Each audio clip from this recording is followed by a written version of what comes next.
অস্ট্রেলিয়ার ক্যানবেরার কাছাকাছি ঘটে গেছে এক বিরল ঘটনা।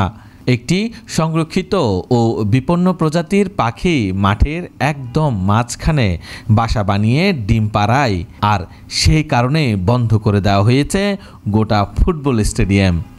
ঘটনাটি ঘটেছে ক্যানবেরা থেকে মাত্র ২০ মিনিটের দূরত্বে অবস্থিত জোরামবেরা রিজিওনাল স্পোর্টস কমপ্লেক্সে।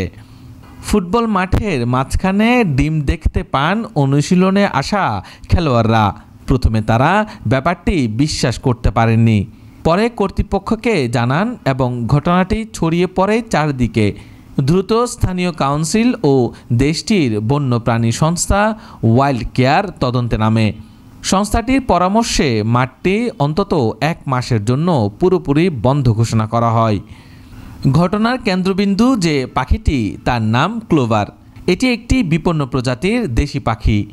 বিশেষ করে বাচ্চা জন্মের সময় এরা অত্যন্ত আক্রমণাত্মক হয়ে ওঠে। গবেষকরা বলেন, ডিম বা বাচ্চা রক্ষার সময় ক্লোভার পাখি ডানা ঝাপটে তীব্র শব্দ করে এবং হঠাৎ ঝাঁপিয়ে পড়ে অনধিকার প্রবেশকারীদের আক্রমণ করতে পারে। এই কারণে মানুষের পাশাপাশি খেলোয়াড়দের জন্য মাঠে থাকা ঝুঁকিপূর্ণ বলে মনে করছে সংশ্লিষ্ট কর্তৃপক্ষ।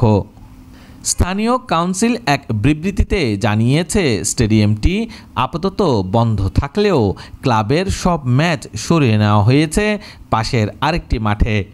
এতে খেলাধুলার কার্যক্রম যাতে ব্যাহত না হয় সেদিকে নজর দেওয়া হয়েছে। তবে ওই ডিম ফোটার আগে পর্যন্ত মাঠে কোনো খেলা আয়োজন করা হবে না। স্টেডিয়ামে পাখির ডিম ফোটার এই ঘটনা এখন সামাজিক যোগাযোগ মাধ্যমে ব্যাপক আলোচনার জন্ম দিয়েছে। কেউ কেউ একে প্রকৃতির রক্ষার এক ইতিবাচক দৃষ্টান্ত হিসেবে দেখছেন, আবার অনেকেই এত বড় একটি খেলার মাঠ শুধুমাত্র একটি পাখির জন্য বন্ধ হওয়াকে অবিশ্বাস্য বলে মন্তব্য করছেন।